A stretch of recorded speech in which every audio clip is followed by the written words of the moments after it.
오늘은 요한계시록 제5장, 4장과 5장은 하나의 장이라고 봐야 됩니다. 그래서 4장을 빠르게 간략하게 다시 한번 중요한 것들을 짚고 넘어가고, 그러면서 4장의 대제목은 하늘의 보좌라고 한다면 그 중에 5장은 그 보좌를 어린 양의 보좌라는 이름으로 주제를 잡을 수 있습니다. 그래서 어린 양의 보좌가 되시는 하늘의 보좌 요한계시록 5장에 대해서 오늘은 공부를 합시다. 자, 5장의 다른 제목을, 소제목을 붙인다면 그는 다윗의 열쇠를 가지신 분이다. 다윗이라는 역사적 인물, 성경에 나오는 하나님 나라를 대표하는 통치자로서의 king 다윗 왕의 그 나라의 열쇠를 가지신 분, 이렇게 볼 수 있습니다. 그래서 요한복음 10장 30절에 보면 하나님과 어린 양은 하나이다.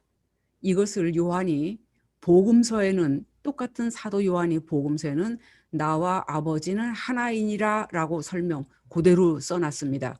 그래서 우리가 하늘의 보좌는 곧 어린 양의 보좌이고, 어린 양의 보좌의 가장 중심에 어린 양이 계시며 동시에 하나님이 계시는데, 그 하나님께서는 곧 어린 양이시고 어린 양 그분이 곧 하나님이시다. 이것이 가장 중요한 신학입니다. 그래서 4장을 중심으로 볼 때는 하늘의 보좌, 성부의 위엄과 주권을 중심으로 하고 있고 성부께 모든 경배를 드리는데, 여기에 등장하는 존재들은 네 영물과 24 장로들입니다. 그리고 5장에서는 어린 양을 중심으로 이렇게 기록되고 있습니다. 하늘의 보좌가. 그래서 어린 양이 보좌 중앙에 서 계시고, 그리고 모든 경배가 어린 양에게 지금 돌려지고 있고, 여기에 등장하고 있는 존재들은 네 영물과 24 장로들의 연합 찬양이 나타나고, 그리고 이들뿐만 아니라 천천히요 만만이나 되는, 이 말은 로마식으로 해석하거나 아니면 히브리식으로 해석해도 수를 셀 수 없는 그 뜻이 됩니다. 그렇게 수를 셀 수 없는 천사들이 찬양을 하고, 그뿐이 아니라 모든 피조물이 전체적으로 이제 어린 양과 보좌에 계신 이에게 확대된 경배와 찬양을 올리는 이런 구도가 4장과 5장 안에 들어 있습니다. 자, 그리고 5장에 4장과 5장을 이제 중심으로 볼 때 하나님을 전능하신 자로 볼 때 어린 양 대신 구주도 전능하신 분으로서 4장에서는 전능하신 하나님을 창조주로 찬양하고 있고, 우리 주 하나님이시며 그분이 만물을 지으셨고 만물에게 생명을 주신 분이시다. 그리고 1장 4절과 8절에 언급된 이제도 계시고 전에도 계셨고 장차 오실려 그가 전능한 자다. 특별히 여기서 우리 주 하나님 말할 때는 이거는 하나님의 신성과 인성이 같이 나타나고 있는 아주 귀중한 표현입니다. 우리 주 하나님 할 때 이 표현은 주 하나님. 자, 5장에서는 이 전능하신 자가 구속주 하나님으로 나타나시고 그가 찬양을 받으시는데, 그는 죽임을 당하신 어린 양이며 그가 속죄의 죽음으로 승리하셨다. 그래서 보좌를 중심으로 할 때 성부와 성자는 창조와 구속의 통일성에서 볼 때 하나가 되신다, 이렇게 볼 수 있는 겁니다. 어린 양의 승리는 십자가에서 이루어진 것이고 종말에서는 이미 일어난 십자가의 승리의 최종적인 결과이다. 그래서 종말, 말세의 지말이라고 말하는 지금의 시대를 살아가는 우리에게 있어서도 우리의 신앙의 가장 중심에 놓이는 중요한 것은 바로 십자가이다. 어린 양의 죽음이다. 이렇게 강조가 되어 있다고 보면 됩니다. 자, 그래서 5장은 성경 전체에서 가장 장엄한 기독론을 설명하고 있습니다. 자, 제가 장엄한 기독론이라고 설명한 이유는 보좌가 드러나 있고 절대적 차원에서의 창조주와 더불어 나타나고 있는 이 기독론에 있어서 무엇보다도 중요한 것은 바로 인간의 가장 근본적 문제는 죄의 문제를 해결하기 위해 그가 어떠한 형편에 처해졌었으며 그가 그런 형편에 처해졌었던 바로 그 결과의 값이 어떤 우리에게 결과를 가지고 왔는가, 이것을 완전히 기독론 차원에서 풀기 때문에 그가 누구시며 그는 무슨 일을 하셨고 그의 지금의 현재적 상태는 무엇이 되신다, 이렇게 기도 그리스도론을 이렇게 펼치고 있기 때문에 성경 전체에서 가장 중요한 신학 중 하나인 그리스도론에 대하여 아주 장엄한 신학을 우리에게 보여주고 있습니다. 그래서 그리스도는 보좌 중앙에 계시며 그는 하나님 자신이시며 그는 여기 표현에 죽임을 당하신 이렇게 되어 있지만 이거를 본문 아람어 본문이나 그 다음에 히브리어 본문으로 봤을 때 헬라어로 번역되기 이전의 내용으로 봤을 때는 이것이 도살당한 이런 표현입니다. 도살당하신 어린 양이시고 그 다음에 정복하여 이기신 사자 라이언입니다. 여기서는 사자는 아파슬이 아닙니다. 아파스톨로스가 아니에요. 그래서 그는 정복하신 라이언인데 그는 유다 지파의 사자로서, 그리고 다윗의 뿌리, 다윗이 그에게서 나셨고 이 뜻이 됩니다. 자, 그래서 이사야서 11장 10절에 근거를 두고 있는데 그날에 이새의 뿌리에서 한 싹이 나며 만민의 기치로 설 것이요 열방이 그에게로 돌아오리니 그가 거한 곳이 영화로우리라. 이것이 바로 이 요한계시록 5장의 그리스도론을 말하기 위한 성경적 배경이 되는, 구약적 배경이 되는 여러 말씀 가운데 하나입니다. 그래서 이분은 계시록 3장 7절에 그는 다윗의 열쇠를 가지신 분이고 22장 16절에 보면 나는 다윗의 뿌리요 또한 자손이에요. 다윗이 그에게서 났고 그리고 나는 그의 혈통에서 나왔다, 이런 표현이 됩니다. 그 다음에 마태복음 1장 1절에 아브라함과 다윗의 자손 예수 그리스도라. 자, 그래서 다윗과 관계되는 것이 그리스도가 그리스도 되심과 그의 왕권과 하나님의 통치권을 하나님께 넘겨받는 이 모든 과정에서 굉장히 중요하다는 것, 다윗이라는 인물이. 그 다음에 성경에 여러 중요한 인물들이 있지만 그중에서도 특별히 이 아브라함에서 다윗으로 이 두 사람을 기둥처럼 박아놓고 얘기하는 이런 관점이 요한계시록에 그대로 나타나고 있는 그 모습을 우리가 볼 수 있습니다. 자, 4장 1절 마지막 부분에 보면 조금 어렵지만 다시 한번 제가 강조하고 넘어가야 되는 것이 이리로 올라오라, 이 부분입니다. 이게 제가 좀 자꾸 조영규 목사님 얘기를 하게 되는데 이리로 올라오라 하는 말과 더불어 교회가 사도 요한처럼 올라간 것이 절대로 아닙니다. 이 올라오라라는 헬라어 본문 원문에 의하면 2인칭 단수 명령문입니다. 요한 너 올라오랍니다. 요한을 대표로 한 대표성을 지는 복수가 올라오는 게 아닙니다. 단수입니다. 한 사람을 얘기하는 겁니다. 요한 너 이리로 올라와, 이 뜻이기 때문에 이것이 절대 교회의 휴거가 아니다는 거, 누가 뭐라고 해든 사도에 쓴 편지나 조영기 목사님이 아니라 그보다 더 위대한 분이라는 설교자들이나 신학자들이나 누가 얘기를 하더라도 이 부분에 대해서는 여러분 흔들리지 마시기 바랍니다. 그 다음에 1절에 보면 이후에 마땅히 될 일, 이렇게 보면 이게 완전히 미래적인 내용이죠.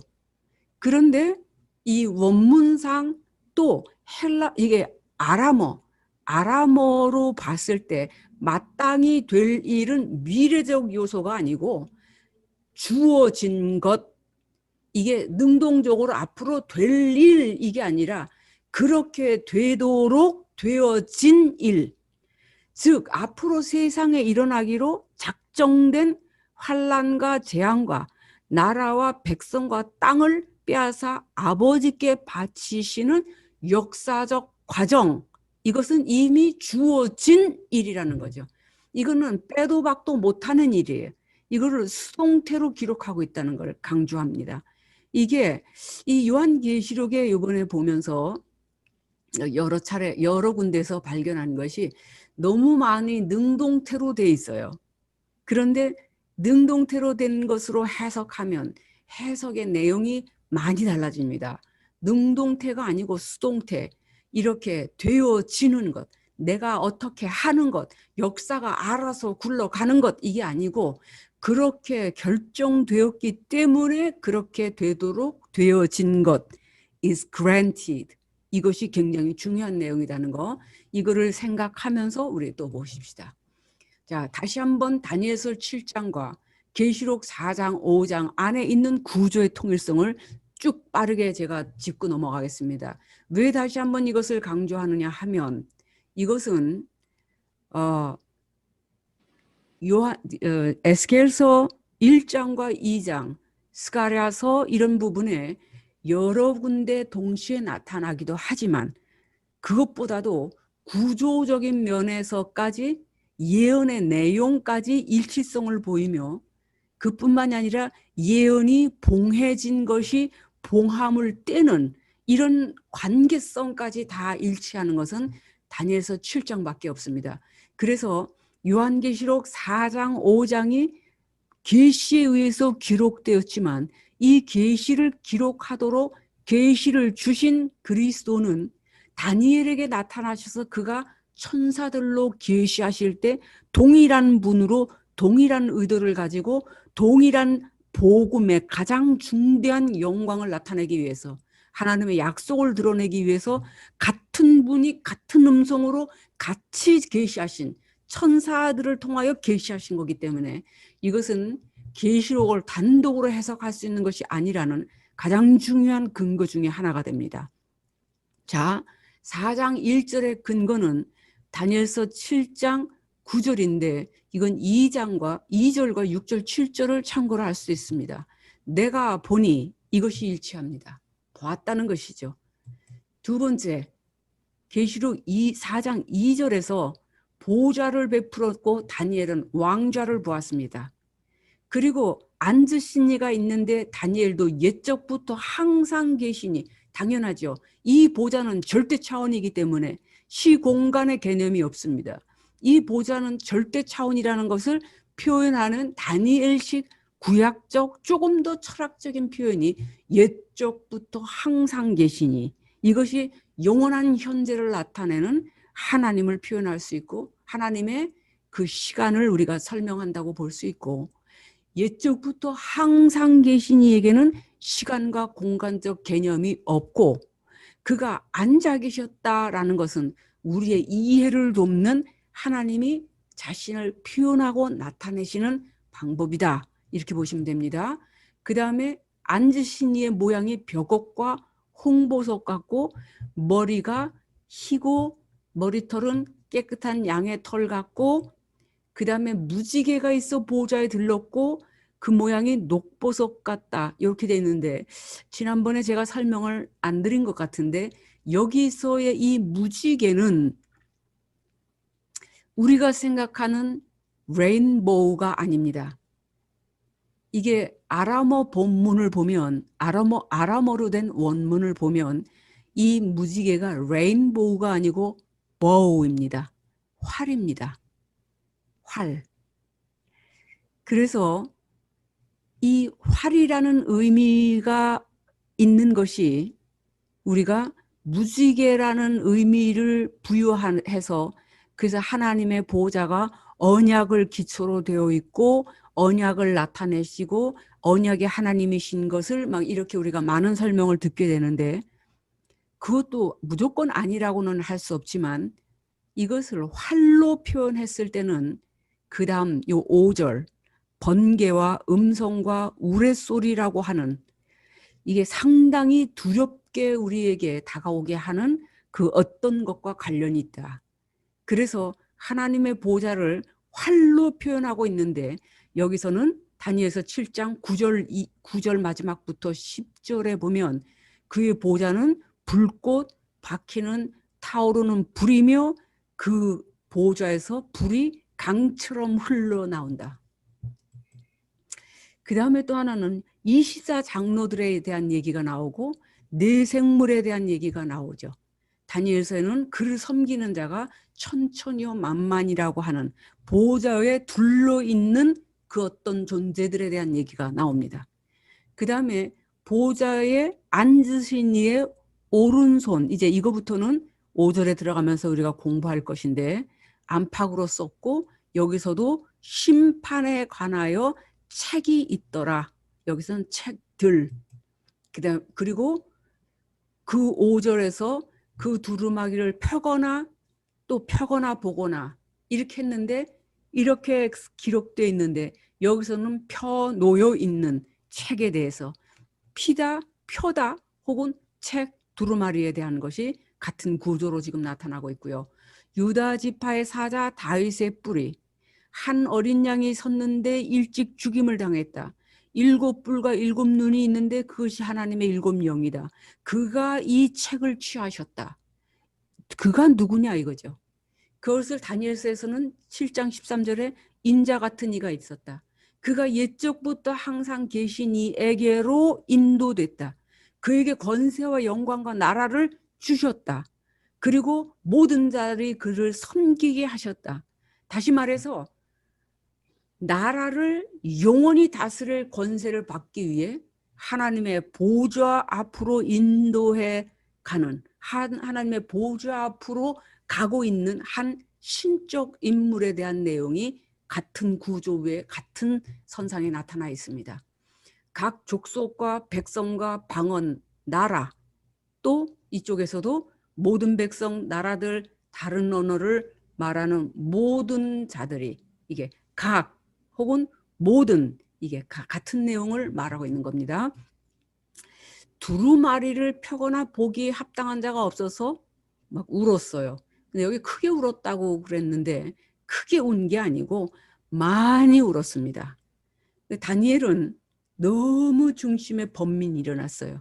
뭐 울고불고 할 그런 상황이죠. 이게 지금 번민이 엄청 고통을 일으키는 그런 거죠.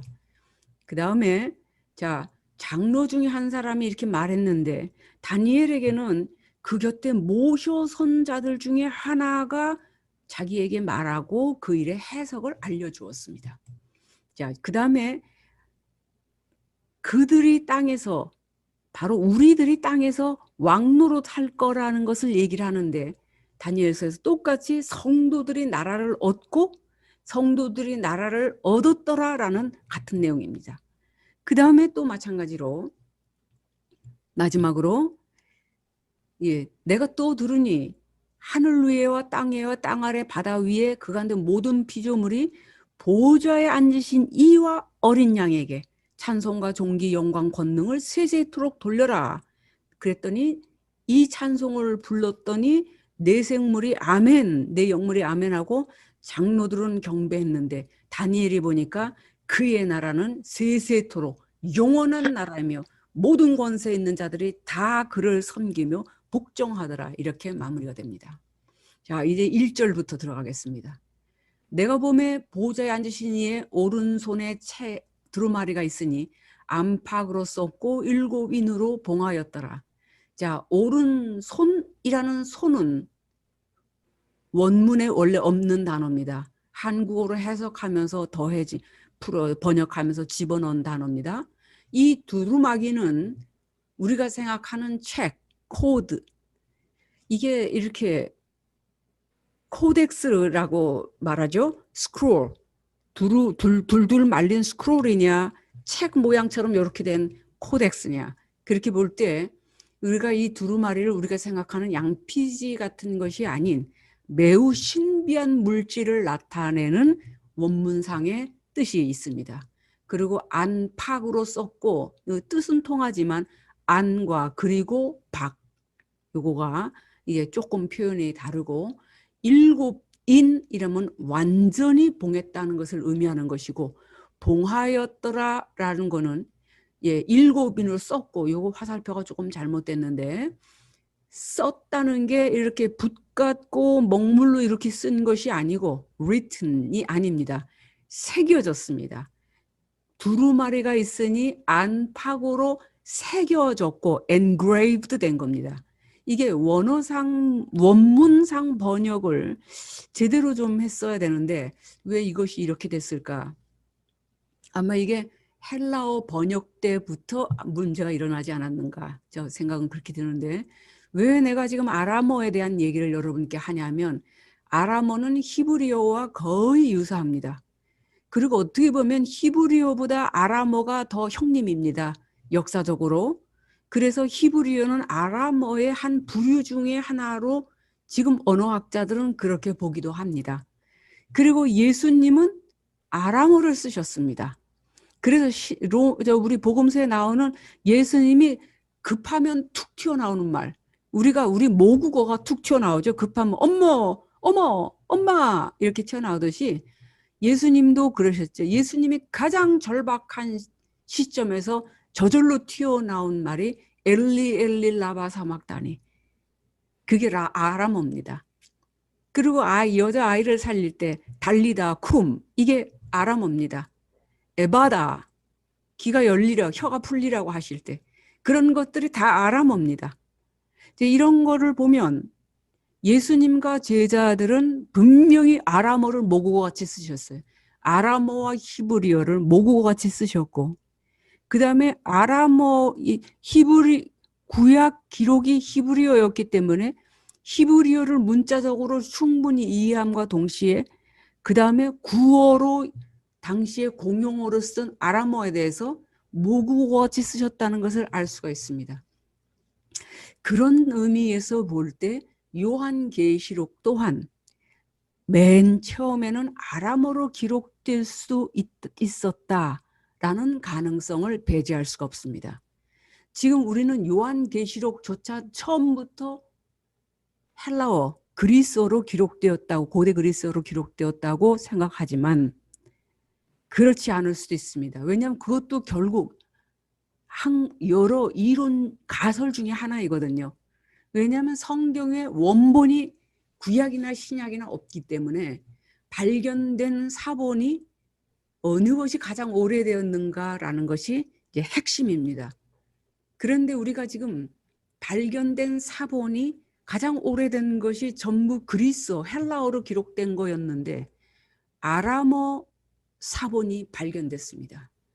요한계시록 아람어 사전이 사전이 아니라 아람어 사본이 발견되고 원문이, 그 다음에 복음서와 같은 중요한 내용들이 아람어로 쓰인 것들이 지금 발견되고 있습니다. 그렇다면 헬라어가 가장 오리지널이라고만 말했던 이것을 우리가 좀 수정해서 아람어로 거의 히브리어와 유사하고 히브리어 뜻의 근원을 가지고 있는 이 아람어와 유사한 내용들에 대해서 함께 공부해야 됩니다. 그래서 그런 관점에서 볼 때 두루마리는 매우 신비한 물질로 이루어진 그 어떤 것이고, 안팎으로 썼다는 것은 붓글씨로 쓴 것이 아니라 새겨 넣었다. 마치 하나님이 친수로 십계명을 돌판에 새겨서 모세에게 주신 것처럼 지금 이 두루마리도 그러한 것이다. 그리고 설사 이 두루마리가 양피지와 같은 그런 유사한 거였다 하더라도 이 두루마리가 지금 우리 보일 수 없어서 그렇지 단순하게 이렇게 조그만 거 돌돌 말아서 몇 자 쓴 것은 아니다. 왜냐하면 모세 오경 하나만 기록해 놓은 두루마리로 사람이 손으로 다 들고 갈 수가, 한 사람이 들고 갈 수가 없을 만큼 어마어마하게 큽니다. 그리고 이 내용은 무엇이 쓰여 있냐? 심판의 메시지가 쓰여 있죠. 심판의 메시지가 쓰여 있다는 것을 어떻게 알 수 있어요? 아까 다니엘서 7장과 비교하면서 유추해낼 수 있는 것이고, 그리고 그 안과 밖에 새겨 넣어진 내용은 애가와 애곡과 재앙일 것이다 라고 볼 수 있는 것이죠. 왜냐하면 지금 이 똑같은 내용들을 유추할 수 있는 구약적 근거가 에스겔서 2장 9절에서 10절에 보라 한 손이 나를 향하여 펴지고 보라 그 안에 두루마리 책이 있더라. 그가 그것을 내 앞에 펴시니 그 안팎에 글이 있는데 그 위에 애가와 애곡과 재앙의 말이 기록되었더라. 이 에스겔서 2장에서 하나님이 친히 두루마리를 펴서 에스겔에게 보여주십니다. 그 두루마리를 펴시는 당사자를 지금 우리 본문에서는 두루마리를 어린 양이 피는 당사자를 지금 하나님이 보고 계십니다. 에스겔서 2장에는 하나님이 친히 펴시고 지금 그 본문에서는 그 두루마리를 펴는 당사자를 보고 계시는 이 상황적인 것을 우리가 염두에 두고 또 보십시다. 내가 봄에 보좌에 앉으신 오른손에 두루마리가 있는데 안팎으로 썩고 일곱인으로 봉하였더라. 여기 봉하였더라도 능동이 아니라 수동, 봉해졌더라. 이건 자, 손으로 잡을 수 있는 양피지 같은 게 아니라 그랬죠. 그래서 여기 지금 원어에 내가 X자로 이렇게 표해 놓은 것들이 쓴 것이 아니고 쓰여졌고 봉한 것이 아니고 봉하여졌더라. 이렇게 된 거. 야, 이걸 또 보십시다. 자, 에스겔서 2장, 다니엘서 12장 이 봉함에 관한 얘기가 이 내용에 구약적 배경이 있다는 것을 우리가 알아야 되고 그것은 심판과 관계 있다는 것을 부인하면 안 됩니다. 영원한 복음으로 말할 수 있는 요한계시록의 내용 전체는 중대한 내용이죠. 결국은 보다 궁극적인 목적을 말하면 요한계시록을 한마디로 말하면 기업입니다. 하나님 나라라는 기업을 최종적으로 상속하게 되는 그 시점이 일어났을 때 일어나는 일들인데 그 일어나는 일들을 역사적 시간 안에서 살고 있는 우리들이 경험할 때는 육체를 가지고 물질적 몸을 가지고 물질적 세계 안에서 시간과 공간 개념 안에서 살고 있는 우리들이 경험할 때는 그것은 심판이라는 거죠. 엄중한 하나님의 재앙과 그리고 그 하나님을 대항하는 자들로 말미암아 발생하는 환란이 있다는 것을 얘기하는 겁니다. 이 두루마리와 봉함에 관계된 에스겔서 2장 아까 읽은 거 눈으로 읽어보세요. 다니엘서 12장 4절에는 다니엘아 마지막 때까지 이 글을 봉함하라. 이 말을 간수하고 이 글은 봉함하라. 자, 이사야서 29장 11절에는 모든 계시가 너희에게는 봉한 책의 말같이 되었다. 이렇게 봉해졌다는 것이 강조되어 있습니다. 그러나 이것이 이런 것들을 내가 플러스로 연결한 거는 이 뜻을 합쳐서 말한다면 그 내용은 결국은 심판이다. 심판에 관한 내용이다. 2절 또 보면 힘 있는 천사가 큰 음성으로 외치기를 누가 그 두루마리를 펴며 그인을 떼기에 합당하냐 한다. 자, 여기에서 큰 음성 이게 아니고 높은 음성입니다. 이게 해석이 크면은 소리를 뻑 지르는 거지만 높은 음성은 아예 음계의 스케일이 달라지는 거죠. 저는 천사들의 음성이라고 녹음된 그 찬양 소리가 유튜브에 도는 걸 한번 들은 적이 있는데 제가 그걸 들으면서 그 찬송을 부르는 소리의 음역이 사람의 음성을 초월한 거라는 걸 알았습니다. 저는 최고로 고음을 낸다는 그 조수미 씨와 그 뭐 소향이라는 그 성가 가수 들어봤는데요. 둘 다 뭘 느끼냐? 두성을 냅니다. 머리통을 울려서 나는 소리라서 고음으로 올라가는데 그것이 인간이 낼 수 있는 최선의 소리인데 들으면 아주 짜증이 납니다. 그것은 대단한 기술이니까 박수는 쳐줄 수 있어요. 두성을 발성하는 거는 하나의 훈련으로 하는 거기 때문에. 그래서 높은 음성으로 올라가는데 도무지 편안하지 않은 음성입니다. 그런데 그 찬송, 어느 시골, 미국 시골 조그만 마을에서 찬송을 부르고 통성기도 하고 찬송을 부르고 통성기도 할 때 다 같이 찬송을 부를 때 녹음을 한 부분에 천사들의 찬양이 같이 녹음돼 있었다고 이제 도는 건데 제가 그걸 들을 때 그렇게 높은 음대역을 어떻게 저렇게 편안한 톤으로 부를 수 있는가? 이거는 사람이 할 수 있는 것이 아니다. 제 나름대로 그 결론을 내렸거든요. 그래서 그때 한번 앉아가지고 연속으로 한 10번 이상을 제가 들어본 적이 있어요. 계속. 그것이 바로 천사들의 높은 음성, 그렇게 생각합니다. 뭐 틀릴 수도 있지만 저는 그렇게 생각합니다. 그래서 이 천사들의 높은 음성 그리고 외치기를 여기는 이게 이제 좀 다른 사본을 봤을 때 proclaiming이라고 하는 이렇게 선포하면서 크게 웅변가처럼 말하는 것도 있지만 그것보다는 소식을 전하기 위해서 조곤조곤 정확하게 이것이 더 아람 원문의 뜻에 가깝습니다. 그러니까 요거는 저 개인적인 체험인데 제가 이렇게 영적 체험으로서 어떤 신비한 음성을 들을 때 느끼는 거는 분명히 너무나 차분한 음성인데 그 음성이 얼마나 정확하게 들리냐면 모든 세포가 다 듣는 것처럼 편안합니다.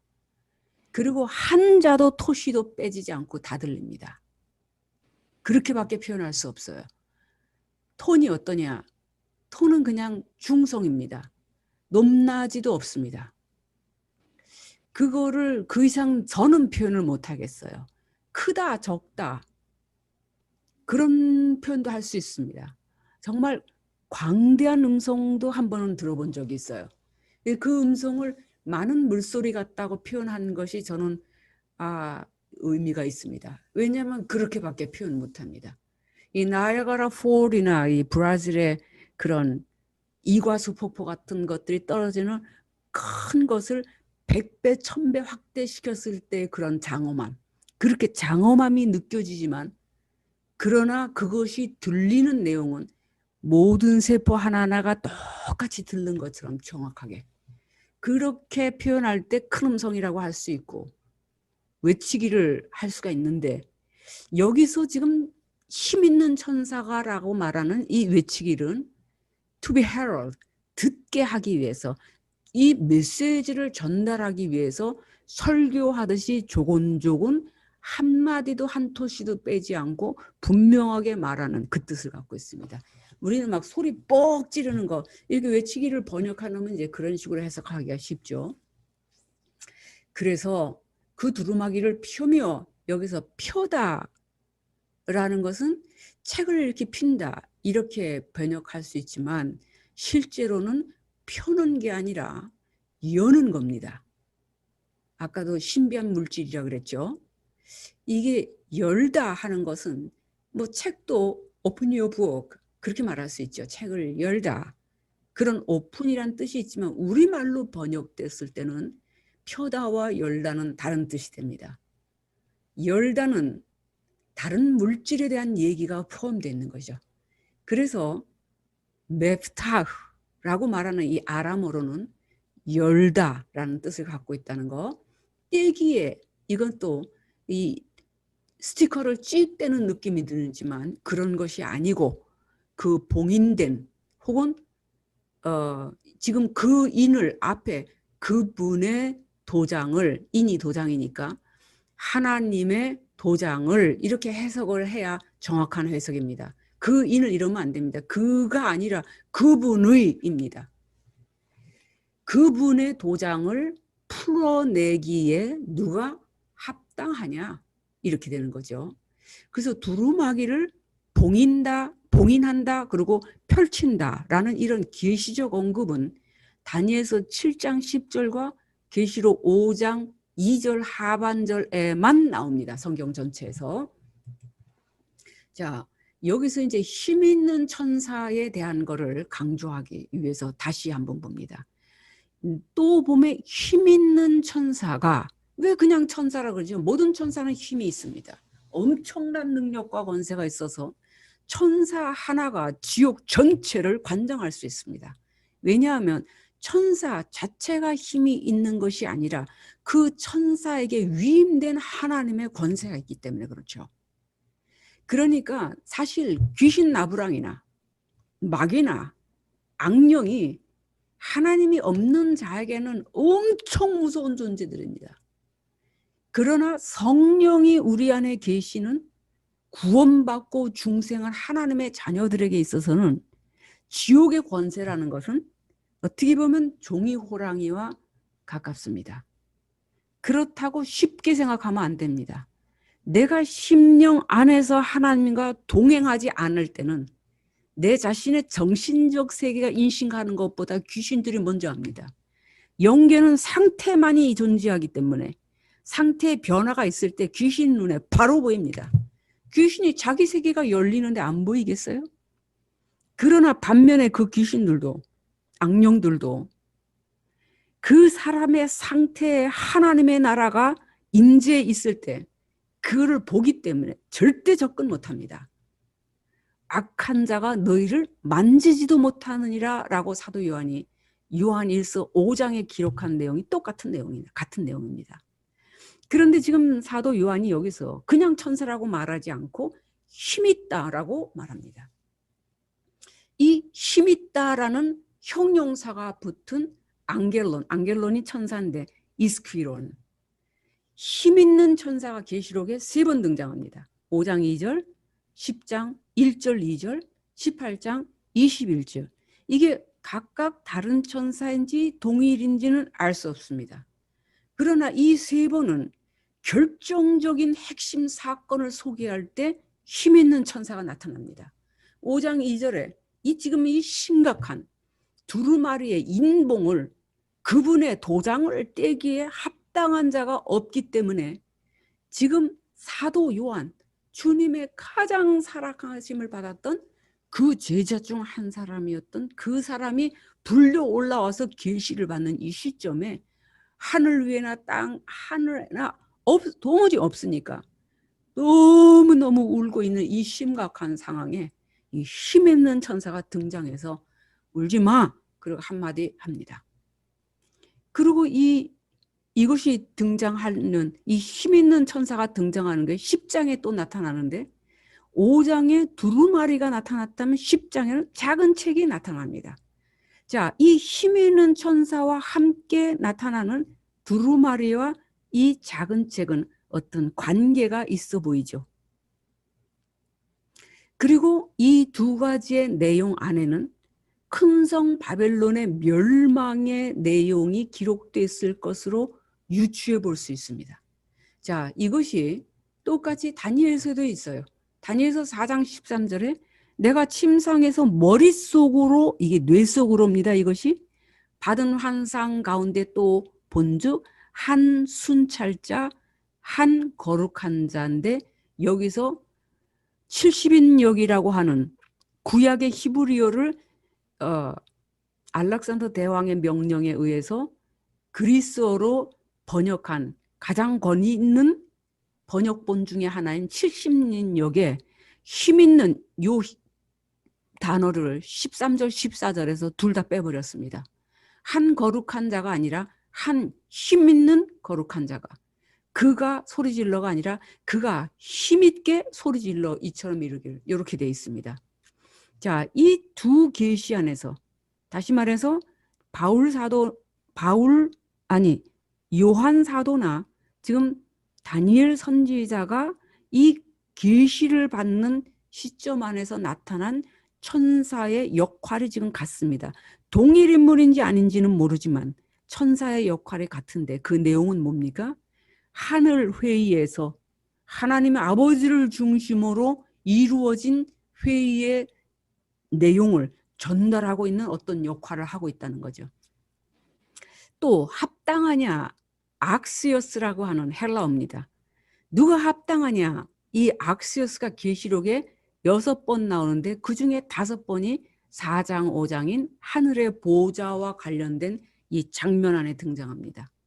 자, 하나님이 합당한 자를 찾는데 이 합당한 것은 미덕, 우리가 말할 때 뭐 윤리적으로 도덕적으로 아유 합당해 그럼 이게 아닙니다. 여기서 합당한 대리자는 그거를 뗄 수 있는 하나님의 손에서부터 받아 하나님과 같이 권세를 행사할 수 있는 합당한을 말합니다. 이것을 기억하고 또 보십시다. 자, 3절 하늘 위에나 땅 위에나 땅 아래 능히 그 두루마리를 펴거나 보거나 할 자가 없더라. 자, 여기에서 위자에다 X표를 해놨는데 이거는 언어상 없는 것들입니다. 본문상, 원어 본문상. 그리고 이것을 해석하자면 하늘 위가 아니라 하늘 안에나 그 다음에 땅에나 혹은 땅 아래에 여기에 무엇이 생략되어 있냐. 그분의 인봉을 능히 그 두루마리를 펴거나 보거나 할 때 펴거나 그분의 인봉을 보거나 할 자가 없더라. 이게 생략되어 있습니다. 그러나 아람어 본문에는 이것이 기록되어 있어요. 펴거나가 아니고 열거나라 그랬죠. 그래서 하늘이지 무슨 하늘 위가 어디 있습니까? 하늘이 성경에 계시되고 있는 하늘은 3층천입니다. 자꾸 7층천이라고 얘기하는 거, 그 계시받아서 천국 올라갔다 내려왔다는 사람들이 자꾸 그런 얘기를 하는데 성경에는 하늘이 7층으로 되어 있다라는 것을 구체화시킬 수 있는 계시가 있는지 저는 모르겠는데 아직은 드러나고 있지 않다고 봅니다. 성경에서 지금 바울 사도에 의해서 계시된 것은 3층천. 쉽게 말하면 우리가 이해하는 방식으로 3층, 세대 광역, 세 분야의 광역대가 있다. 이렇게 볼 수 있는 것 같고 그래서 하늘 안에나 이때 하늘은 하늘들 안에나 어느 영역이나 마찬가지라는 거죠. 땅에나 땅 아래에 이렇게 보면 됩니다. 없더라. 이것은 할 자가 없는 거예요. 할 수 있는 자가 없다. 이것이 정확한 해석입니다. 어디에? 하늘 안에도 하늘의 세계 광대역 안에도 땅에도 땅 아래로부터 싹 다 뒤져도 없다. 이 뜻입니다. 이게 땅 아래에가 아니고 땅 가장 밑바닥으로부터 싹 뒤져 올라와도 이 뜻을 원문이 갖고 있습니다. 자, 하늘들 안에나 땅 안에나 땅 밑바닥으로부터 긁고 올라와서 다 봐도 능히 그 두루마기를 열거나 내용을 검토할 수 있는 자가 없고 그분의 인봉을 열 수 있는 자가 없더라. 자, 이 말입니다. 그래서 하늘, 땅 아래는 피조세계 전체를 얘기하는 거고 땅 아래라고 얘기할 때는 무적행, bottomless라는 건 밑바닥이 없는 거예요. 밑바닥이 없다는 것은 끊임없이 밑으로 떨어지는 어떤 상태만 있는 거죠. 그러면 계속 떨어지는 이 무시무시한 공포가 없어지지 않는 영원한 상태. 어마어마하게 무서운 거죠. 그거는. 여러분 자다가 언덕에서 떨어지는 꿈만 꾸거나 뭐 발이 미끄러갖고 휙청 한번 하고 침대에서 막 몸까지 한번 흔들하거나 이러기만 해도 속이 얼마나 벌벌 떨려 한 번씩. 그러니 bottomless, 바닥이 없어. 끝까지 계속 내려가는 상태만 있어. 이 얼마나 무섭습니까? 지금 여기서 말하는 것이 그거죠. 땅 아래라는 건 땅 아래로부터 무적행으로부터 끊임없이 모든 그 영적 상태를 다 뒤져봐도 없다 그 말이에요. 그 내용을 검토할 수 있는 그런 존재가 없더라. 그래서 이 두루마리를 스크롤이냐 아니면 코덱스 책의 형태로 되어 있냐 두루마리 형태냐 이것에 대한 학자들의 주장이 많은데 그 두루마리가 어린 양의 생명책일 것이다. 아니면 계시록 10장에 나오는 작은 책과 동일한 것일 것이다. 아니면 그것이 모세오경일 것이다. 아니면 미래의 대장을 담고 있는 책일 것이다. 하나님의 심판과 구원의 계획이 쓰여져 있는 것일 것이다. 유업을 기록한 유언장일 것이고 그 안에 신라권, 우리가 잃어버린 에덴 동산과 그 에덴 동산보다 더 완전하게 회복하는 천년 왕국과 새 예루살렘 성과 낙원을 서술한 복낙원을 서술한 암팍으로 기록된 것의 의미를 포괄적으로 들어가 있을 것이다 라고 해석하는 이런 여러 가지의 유형의 주장들이 있습니다. 그 중에서 저는 6번을 좀 강하게 지지합니다. 저는 왜냐하면 생명책에 기록된 것에 대하여는 하나의 두루마리라고 보기에는 조금 뭐 제 의견이니까 뭐 말할 그거 좀 그런데 생명책일 수도 있지만 그것보다는 이 두루마리에 하나님의 도장을 떼어냈을 때에 등장하는 내용을 봤을 때는 생명책이라는 것보다는 6번에 가깝지 않겠는가.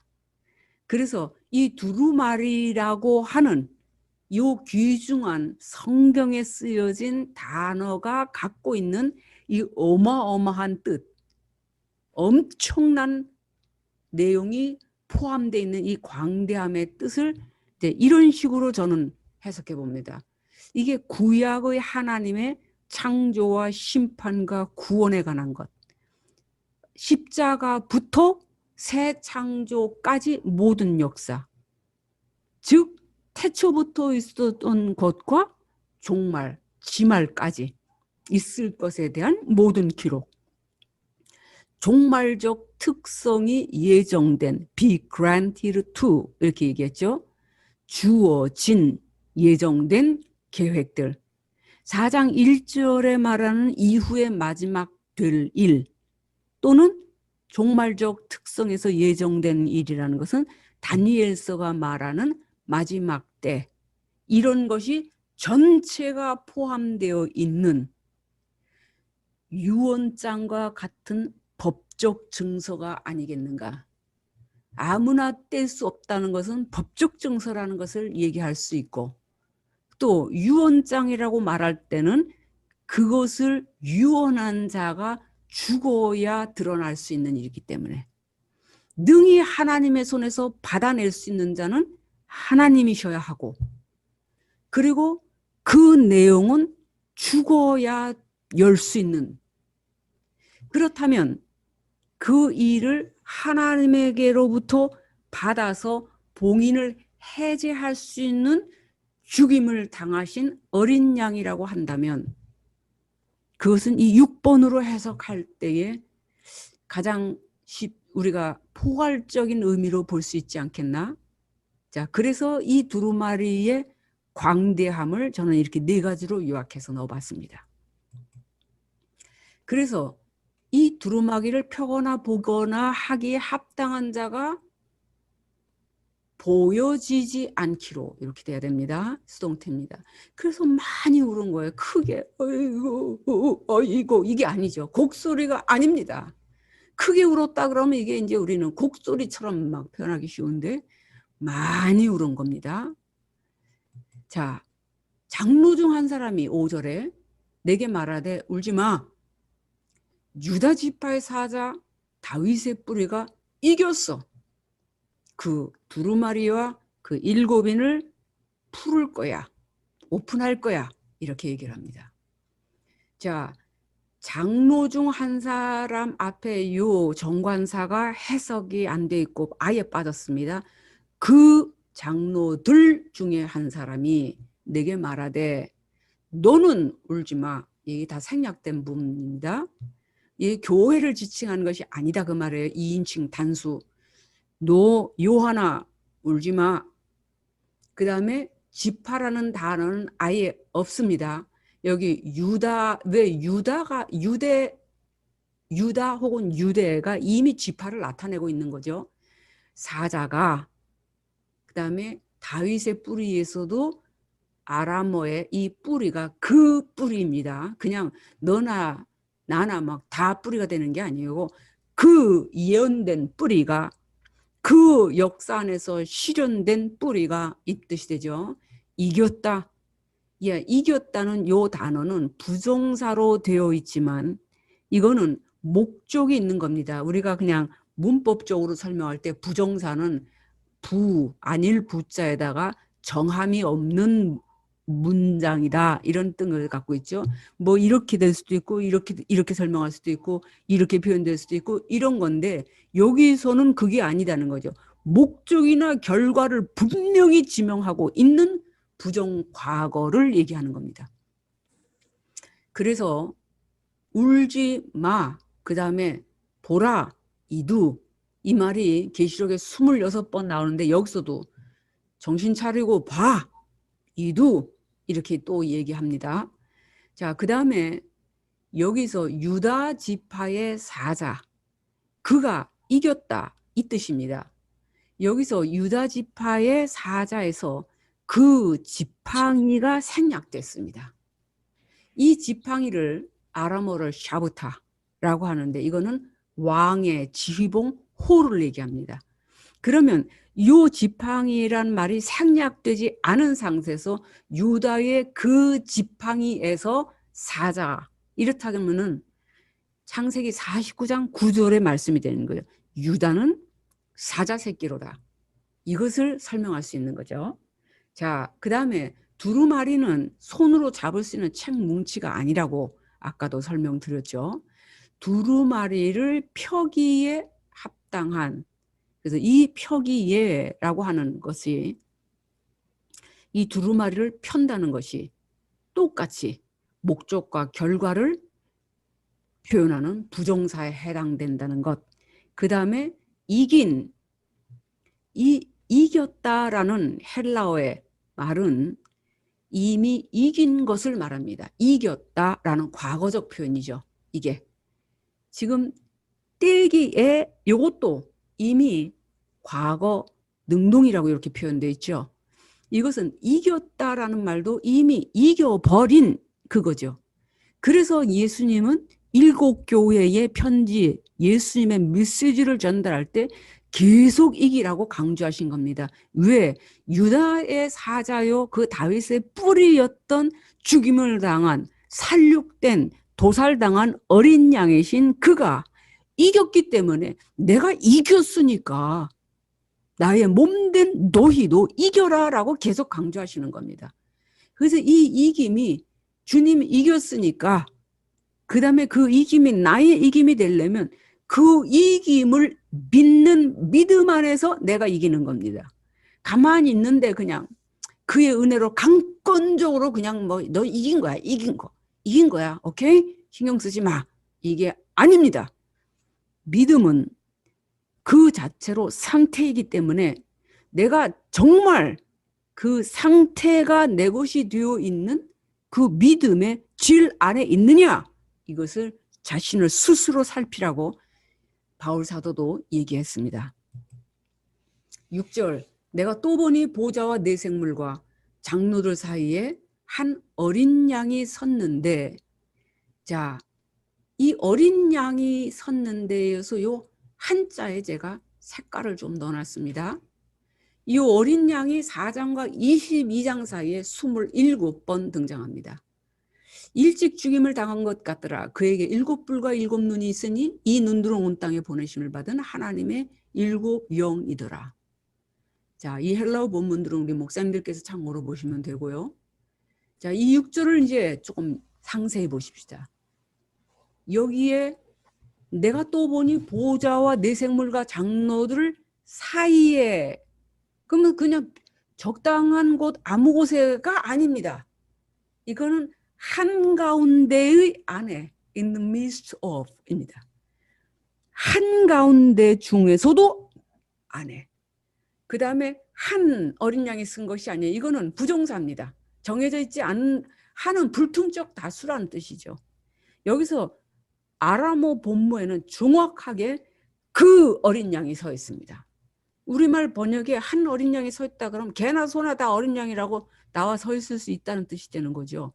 이것을 성경을 번역할 때는 조금 더 신경을 써주셨으면, 이번에 번역은 덩터리 번역이 많아서 학자들이 펄펄 뛰죠. 이게 지금 다 돈 때문에 그 출판사들, 대한성서공회가 이게 돈 갖고 저 난리를 치니라고 그러는데, 그러지 말고 좀 제대로 실력 있는 사람들끼리 좀 보좌, 왕자 이런 것도 좀 통일하고, 그 다음에 왕을 하겠다, 군주나 왕이나 이런 것도 좀 통일을 하고, 그래서 일관성 있게 좀 성경을 번역해 내놔야 될 것 같아요. 같아요가 아니라 그래야 돼요. 돈 때문에 다 누림 멀어갖고 그냥 눈알이 벌게 다 보이네 뭐. 그러면 안 돼요, 그 사람들. 대한성서공회 특별히 회개 많이 해야 돼. 찬송가도 왜 그렇게 난리를 지고 엉터리로 번역해서 바꿔놔. 제대로 하지. 한이라는 불특정 다수 중 하나라는 뜻이 아니고 바로 정확하게 누군가를 지목하는 그 어린 양이 서 있습니다. 일찍이 이거는 아예 없는 단어입니다. 번역하면서 그냥 첨가한 거예요. 이러면 안 됩니다. 죽임을 당한 것이 killed가 아닙니다. 여기 죽임을 당한 것 같다면 kill이라고 생각하기 쉬워요. 그리고 kill이라고 해석된 영어본들도 상당히 많습니다. 이거 전혀 관계없습니다. 여기서 죽임을 당한 것 같는 거를 살육되었다, 도살되었다, 도축되었다 이렇게 해석해야 됩니다. 어린 양이 도축되었다고 얘기할 때는 칼 푹 찔러 그냥 죽었다 이게 아니거든요. 가죽 벗기고 뇌 각을 다 뜨고 살 좀 도려내고 내장 긁어내고 이게 도살되는 겁니다. 어린 양이 그렇게 당했다는 거죠. 그래서 우리 성경 볼 때마다 그 어린 양이 섰는데 여러분 성경에다 이 한을 쭉 꺼놓고 그 쓰고 일찍이도 X에 버리고 여기 죽임을 도살로 바꿔놓으세요. 뭐 킬이라 그래서 죄 짓는 건 아니지만 그러나 이 성경을 이사야서 히브리 원문과 아람어 원문과 요한계시록 아람어 원문과 같이 비교해서 봤을 때 이것은 킬은 아닙니다. 그에게 7뿔과 7눈이 있으니 이 눈들 이걸 하려면 스가랴서 4장 10절 중간 부분에 해당되는 마지막 부분에 해당되는 구약 배경을 봐야 됩니다. 이 7은 온 땅에 두루다니는 여호와의 눈이라. 이게 배경이 틀림없는 소리죠. 이 구약적 배경이. 그리고 그냥 온 땅이 아닙니다. 여기에. 그분의 온 땅에. 토지는 영원히 여호와의 것입니다. 그래서 번역을 빼면 안 됩니다. 그분의 온 땅에 전혀 얘기가 달라지는 겁니다. 보내심을 받은 하나님의 7영입니다. 그래서 살육되었다, 도륙되었다, 도살되었다. 이사야서 53장 7절입니다. 그가 곤욕을 당하여 괴로울 때도 입을 열지 아니하였으며 마치 도살장으로 끌려가는 어린 양과 털 깎는 자 앞에서 잠잠한 양같이 그 입을 열지 아니하였도다. 그래서 여기서 도살장으로 끌려가는 어린 양, 이거를 히브리어로 탈리아라고 하는데 이 탈리아라는 말에는 양이라는 어린 양만 있는 게 아니라 사내 아이, 종 이것이 같이 포함된 뜻입니다. 그런 단어입니다. 그래서 유다 지파의 사자가 도살당한 어린 양으로 지금 바뀌어 나타나고 있고 다시 그는 정복하여 승리하신 7뿔로 계시되고 있습니다. 이런 계시가 나타나고 있는 이 현상을 5절과 6절을 이어서 이렇게 좀 보세요. 첫째는 유다 지파의 사자가 6절에 와서 도살당하신 어린 양으로 그리고 그는 7뿔로 완전히 정복하고 완전히 승리하여 모든 권세를 쟁취하신 분으로 이렇게 계시되고 있습니다. 그래서 제가 5장을 얘기를 할 때 장엄한 기독론이라고 얘기하는 겁니다. 이 7뿔은 뭐냐? 여호와의 권세를 얘기합니다. 7눈은 뭐냐? 여호와의 영을 얘기합니다. 이거는 그럴 것이다, 뭐 어쩌고 뭐 이러고 막 그럴지도 모른다 이렇게 해석할 거리가 아닙니다. 너무 그런 식으로 이렇게 막 학자적으로 비난받지 않기 위해서 엄청 학자적인 것처럼 이게 보이려고 그런 식으로 자꾸 설명하는 그런 분들이 적지 않은데 그러면 안 됩니다. 다니엘서 7장 8절에 이 작은 뿔 적그리스도가요 10뿔 가운데 올라오는 한 뿔인데 그래서 요 놈의 별명이 작은 뿔입니다. 이 작은 뿔이 10뿔 중에 셋을 뿌리째 뽑아버리죠.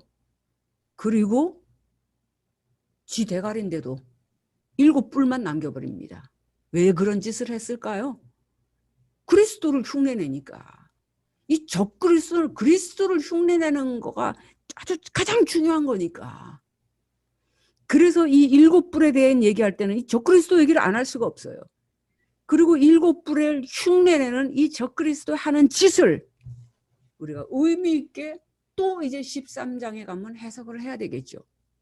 그래서 뿔이라는 것이 갖고 있는 성경적인 내용들은 의인이나 악인이나 관계없이 이 뿔은 권세, 권위, 통치, 능력을 의미하는 겁니다.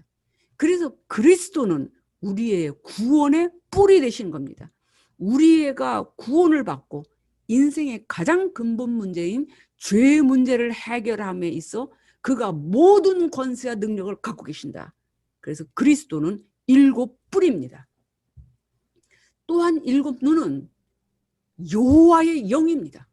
스가랴서 3장 9절 내가 너 여호수 앞에 세운 돌을 봐라. 한 돌에 일곱 눈이 있느니라. 내가 거기에 새길 것을 새기며. 자, 쓴다고 되어 있지 않은 이런 것들, 이 구약적인 배경을 같이 연구하고 동일한 원어 안에서 동일한 원어 사본 본문 안에서 해석을 좀 잘해놨으면 요한계시록을 가지고 헛소리한 일이 좀 줄어들었을 것 같습니다. 이 땅의 죄악을 하루에 제거하리라. 스가랴서 4장 2절과 10절 이 일곱은 온 땅에 두루다니는 여호와의 눈이라 하니라. 4장 5절에 보면 이 여호와의 눈 혹은 일곱 등불 켠 것 이것을 같이 얘기합니다. 역대하 16장 9절에 보면 여호와의 눈은 온 땅을 두루 감찰하사 전심으로 자기를 향하는 자들을 위하여 능력을 베푸십니다. 저는 연단을 지독하게 많이 봤던 결혼 초기 15년 기간에 이 말씀 붙들고 살았습니다. 믿음도 안 생기니까 너무나 환란이 심해서 이게 살아야 되는지 죽어야 되는지도 정신을 못 차리게 어려움이 많으니까 고통스럽고 그렇게 힘드니까 제가 이제 배순을 친 것이 이 말씀입니다. 하나님 앞에서 뭐 하나님이 마음에 잘 느껴지면 배수준을 치겠어요. 나하고 친한데 그게 안 되니까 제가 이렇게 배수준을 쳤습니다. 여호와의 눈은 온 땅을 두루 다니시다가 전심으로 자기를 향하는 자를 위해 능력을 베푸신다고 하셨으니까 내가 전심으로 하나님을 향하여 내 눈을 돌리지 않을 테니까 나 좀 봐주세요. 제가 이러고 한 20년을 기도한 것 같습니다. 목회할 때도 마찬가지고요. 그러고 보니까 그 세월이 벌써 40년이 됐습니다. 7절 그 어린 양이 나와서 보좌에 앉으신 이의 오른손에서 두루마리를 취하시니라. 그냥 이렇게 가져간 게 아니에요. 정중히 받아서 높이 들어 올리는 것을 얘기합니다. Take up. 들어 올리셨다. 이렇게 하나님 앞에서. 그리고 여기서는 보좌에 앉으신 이의 이 옳은 것이 없습니다. 그냥 지금 계시록의 어느 부위에서는 손이라는 단어가 없고 원문상, 본문상 그리고 이 부분에서는 오른쪽이라는 단어가 아예 없는 겁니다. 없는 건 없는 거대로 해석해 줘야 되는데 번역해 줘야 되는데 그리고 이 그림이 상당히 의미 있어 보여서 제가 이렇게 넣어놨습니다.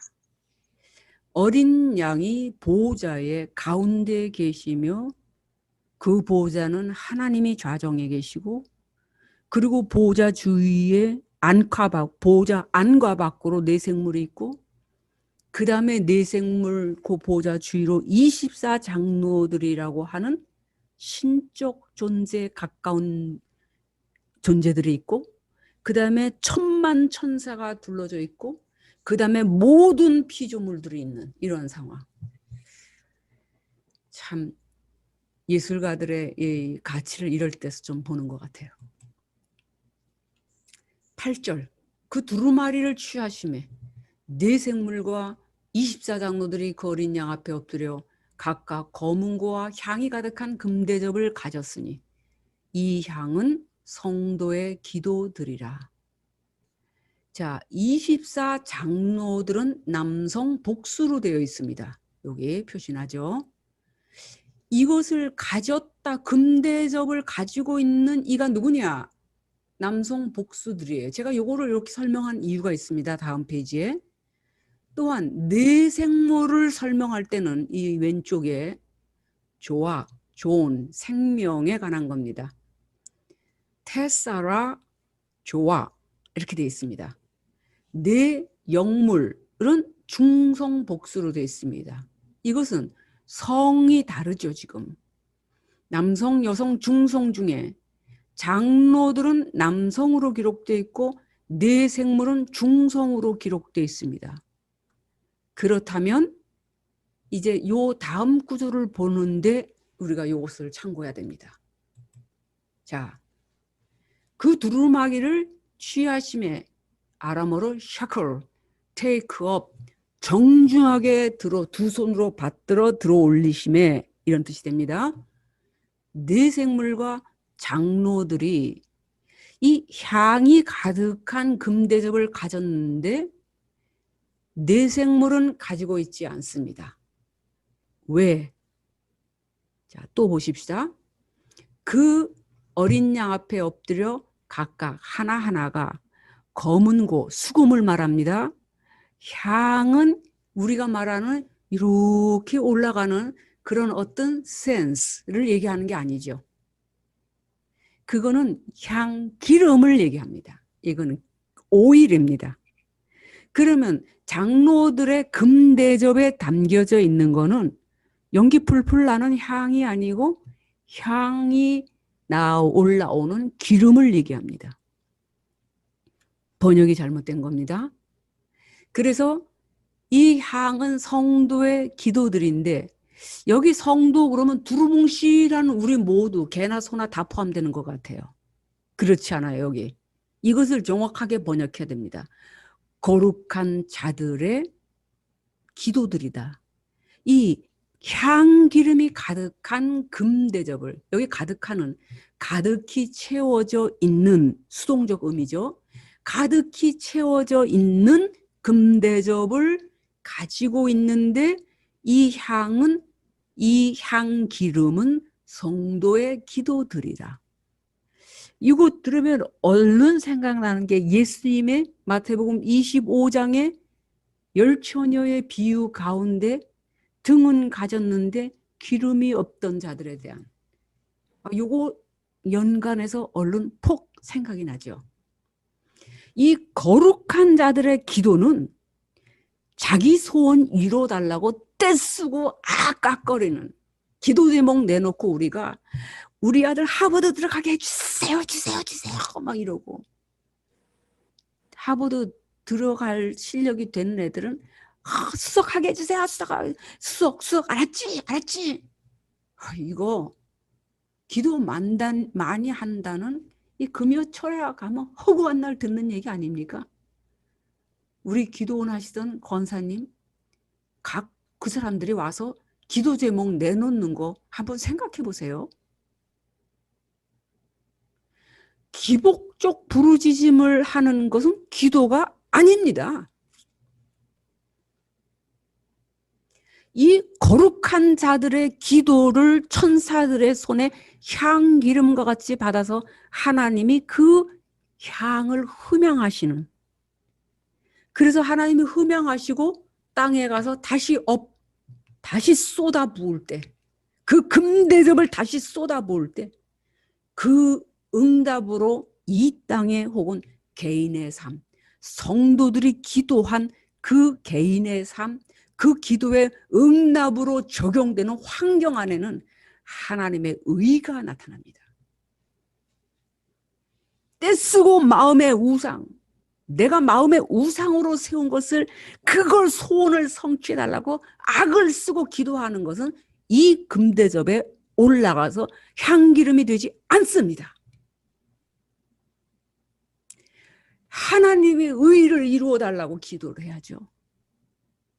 그리고 기도한 대로 그 의를 이루기 위해 내 마음에 계시되고 열리는 그리스도의 율법대로 살아야죠. 그러면 기도 시간 있네 그러고 따로 난리를 지기지 않아도 그 사람이 삶 자체가 하나님 앞에 천사들의 손을 받들어 24 장로들의 금대접에 들려 올라갑니다.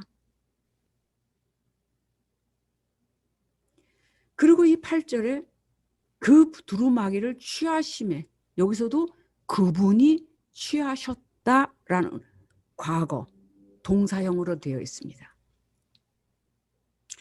그래서 계시록 5장 8절에 향기름이 가득 담긴 금대접, 15장 7절에는 마지막으로 이 땅에 부어주시는 하나님의 응답, 하나님의 의를 이루는 응답이 담긴 금대접이 뭐냐? 거기는 하나님의 진노를 가득히 담고 있습니다.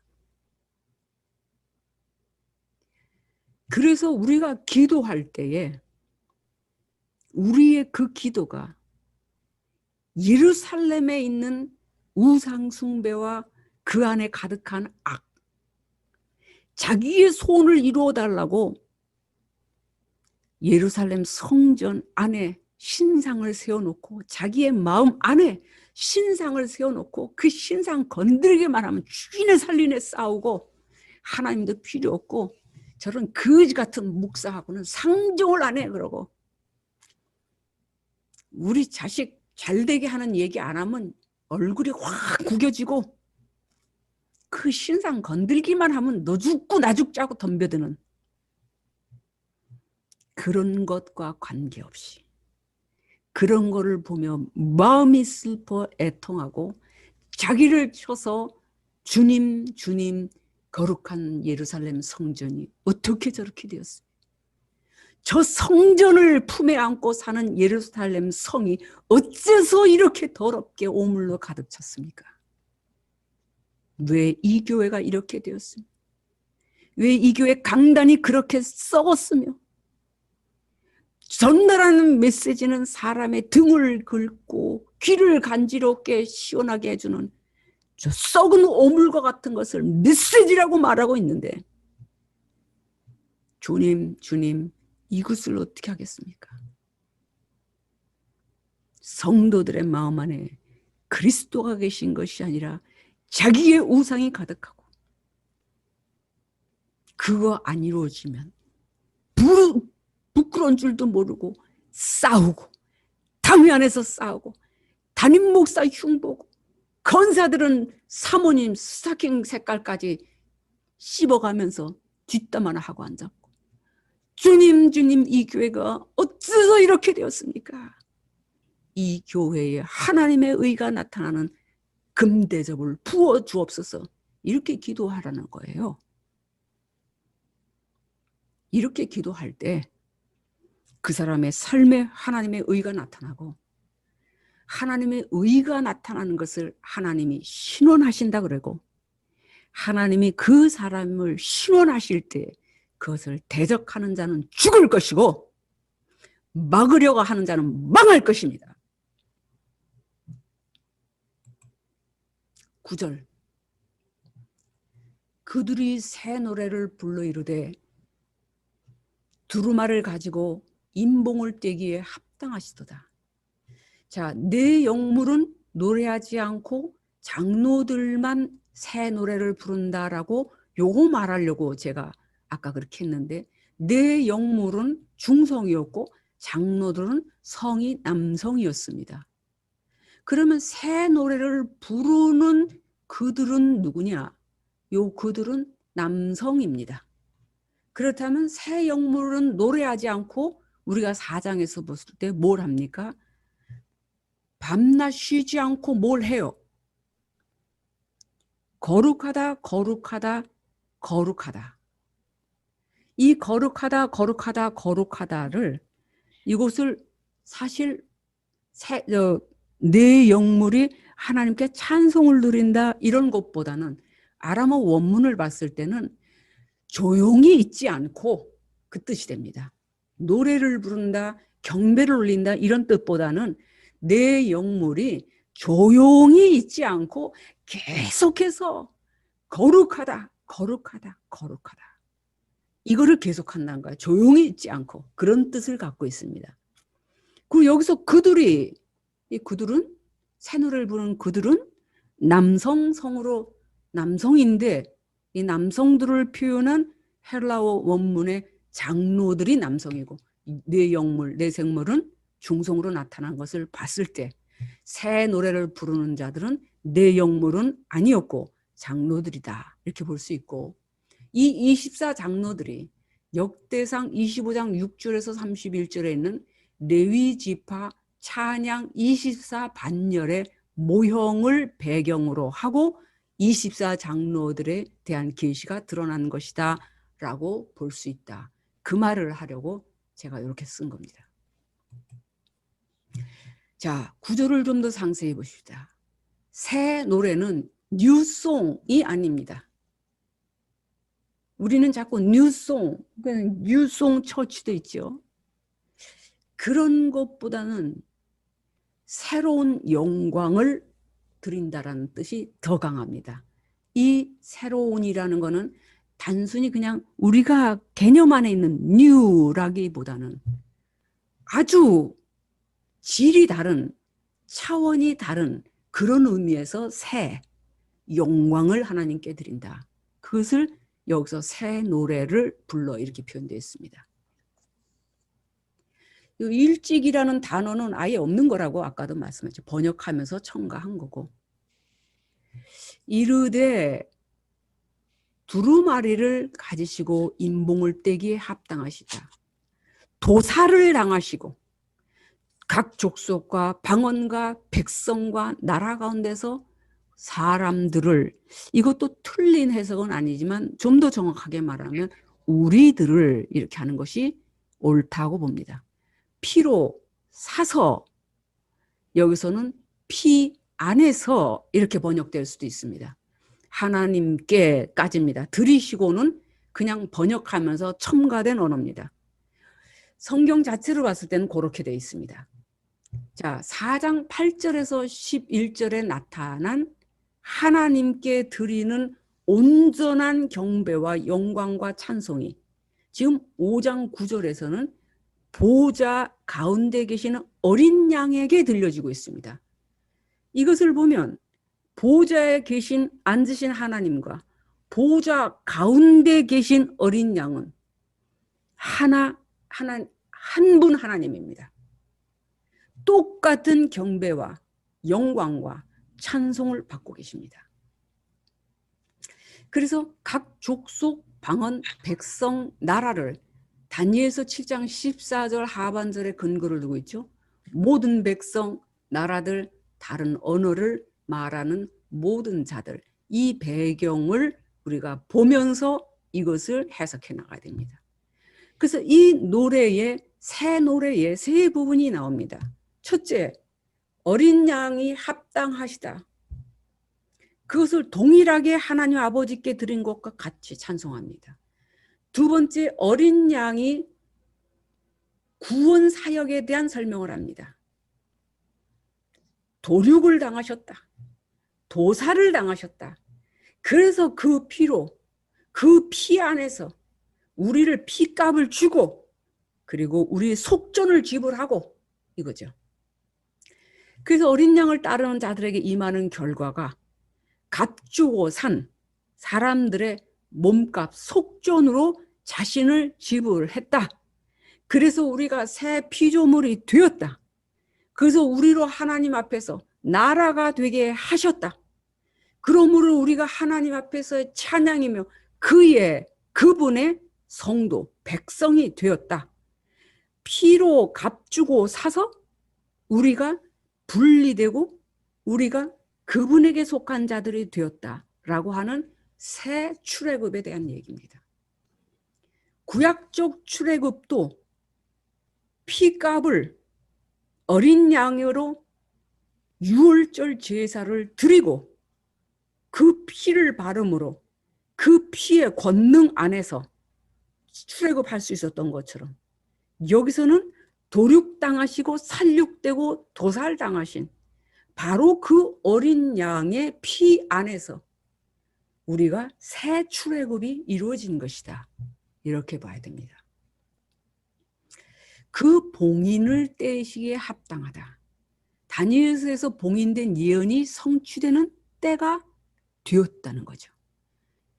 그때는 닫아놔라 이렇게 얘기했죠. 봉함하라.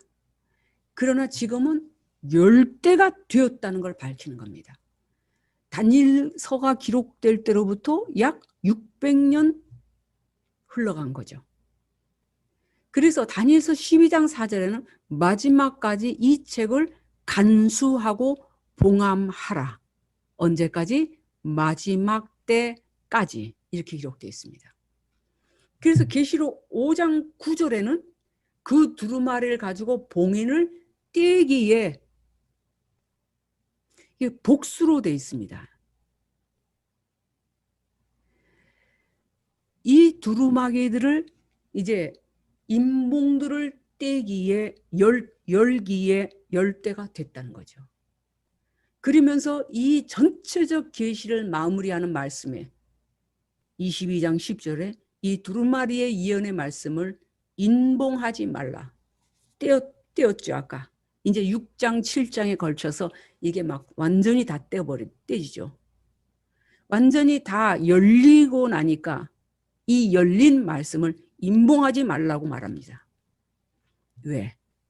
때가 되었기 때문에. 다니엘서를 기준으로 볼 때는 7인을 뗄 때가 되었고 7인을 열어버릴 때가 되었고 그분의 7 도장을 열을 때가 되었고 요한계시록을 기준으로 봤을 때는 이제는 다시 덮지 마. 왜? 이미 열렸어. 그럼 우리는 어느 시대에 살고 있습니까? 열린 시대에 살고 있습니다. 첫째 나팔 소리 들었다, 둘째 나팔 소리 들었다 이런 계시받았다는 사람들 말은 일단 일체 듣지 마세요. 그런 체험으로 알 수 있는 그런 말씀이 아닙니다. 그렇게 몇 사람 자기 이 영적 영웅심에 사로잡혀 있어서 그렇습니다. 그런 계시를 받고 진짜 뭐 경험했겠지.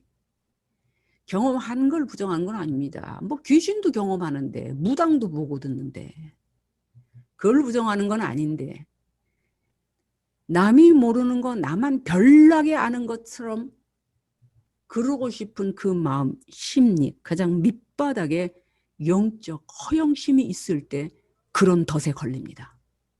그 허영심을 찍어내버려야 돼요. 그런 영적 영웅심을 찍어내버려야 됩니다. 영적 허영심과 영적 영웅심 가지고 깨끗거리고 기도하면 뭐 번쩍광하고 보는 것도 많고 뭐 은사도 열리고 뭐 되긴 됩니다. 그러나 자기 자신의 구원이 위험한 데 처할 수 있다는 걸 알아야 돼요. 저는 기도원 한다는 사람들을 보면 뜯어 말리고 싶어. 기도원이 은혜를 받게 하는 역할도 하지만 귀신이 버글버글 끌어들입니다.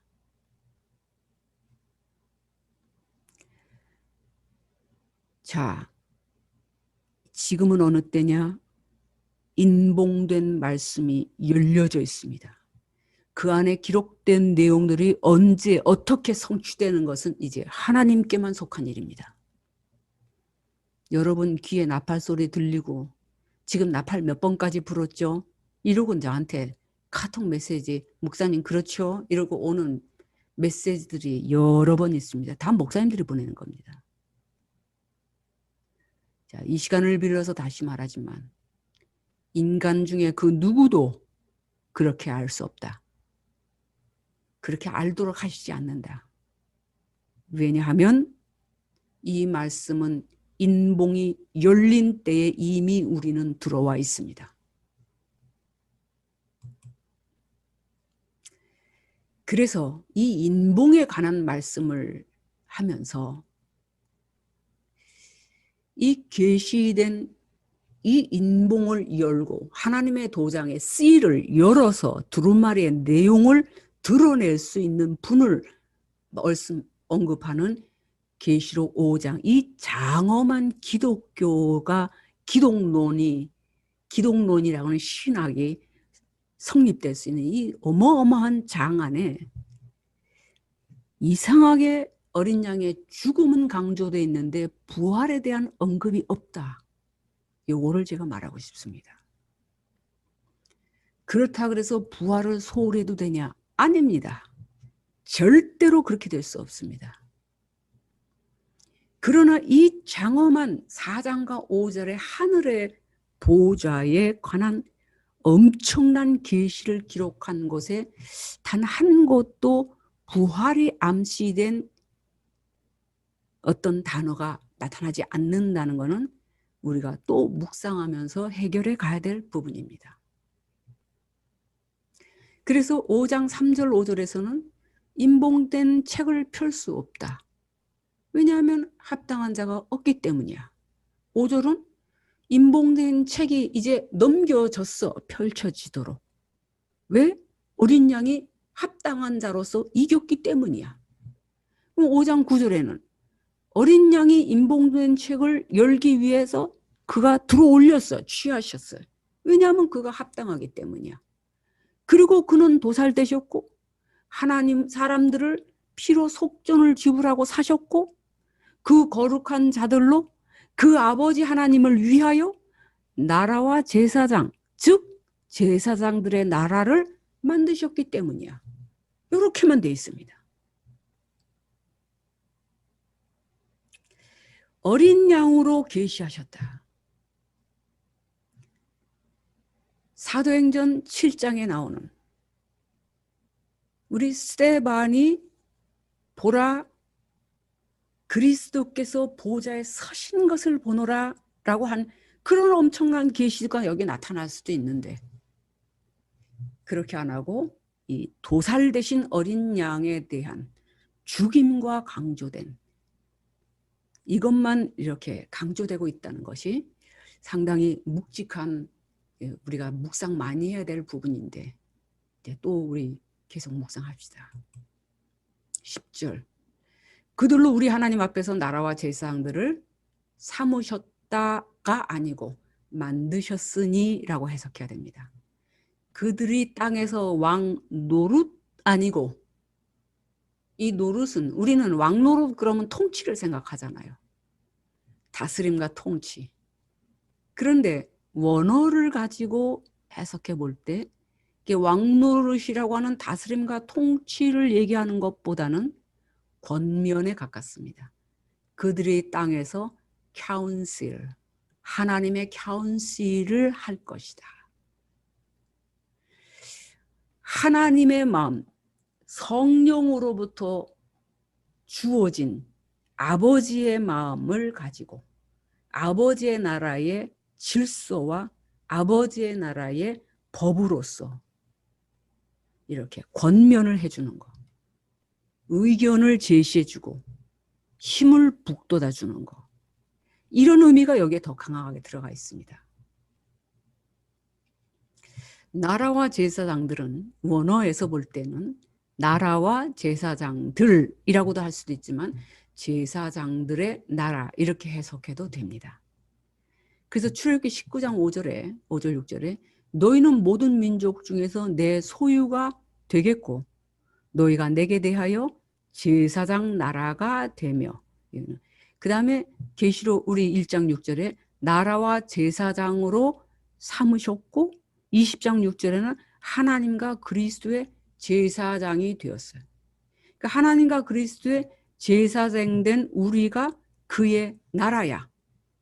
그래서 제사장들의 나라라고 말해도 되는 겁니다.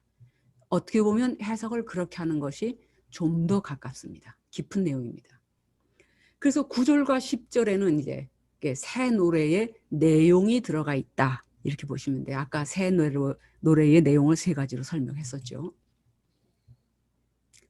11절 내가 또 보고 들음에 보좌와 생물들과 장로들을 둘러선 스탠딩이 아니고요. surrounding 둘러싸고 있는 많은 천사의 음성보다는 소리 많은 물소리라 같은 그러한 똑같은 의미입니다.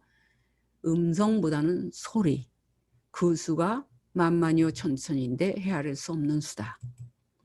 큰 음성으로 이르되 죽임을 당하신 어린 양이 능력, 부, 지혜, 힘, 존귀, 영광, 찬송 7가지를 받으시기에 합당하시다.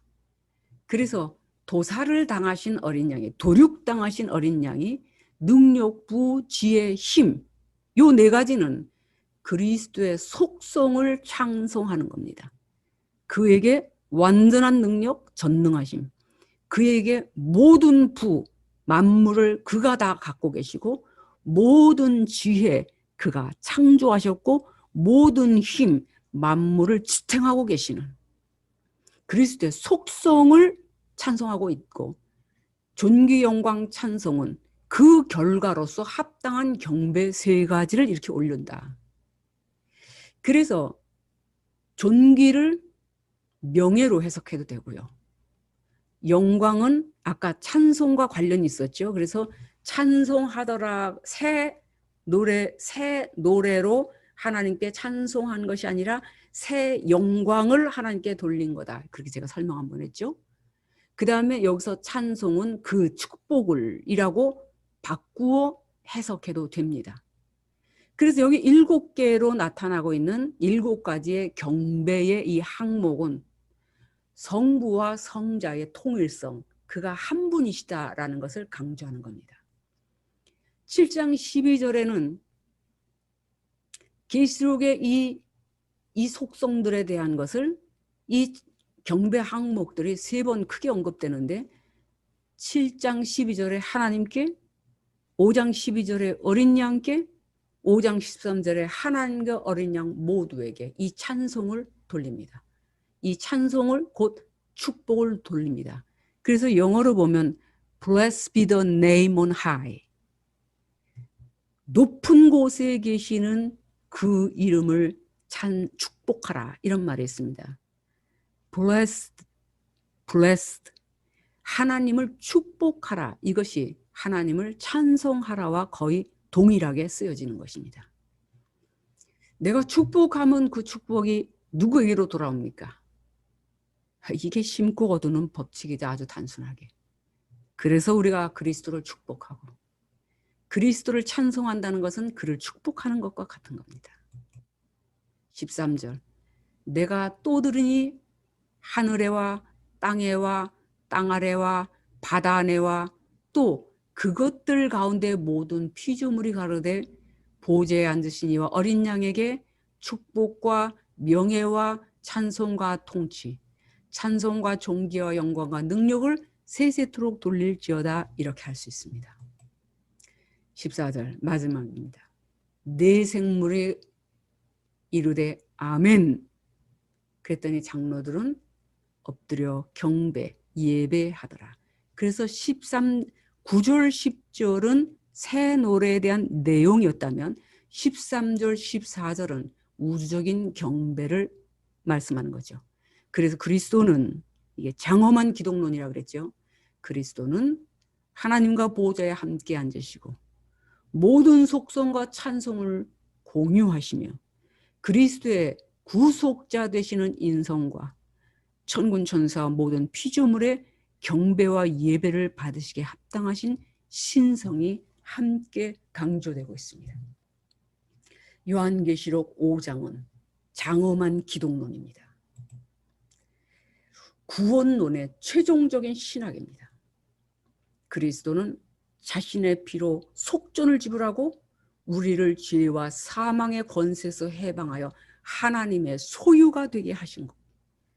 그분이 어린 양으로 도살되신 죽음은 영원한 권세를 주신 정복, 승리이시며 이기심이시며 마귀와 사단에 대한 마귀 곧 사단에 대한 최종적인 승리를 확인하여 제사장들의 나라를 아버지께 바치셨고 주 예수와 그분의 아버지 하나님은 세세토록 찬송과 경배를 받으시기에 합당하시다라고 우리가 하나님께 돌려드리는 것입니다.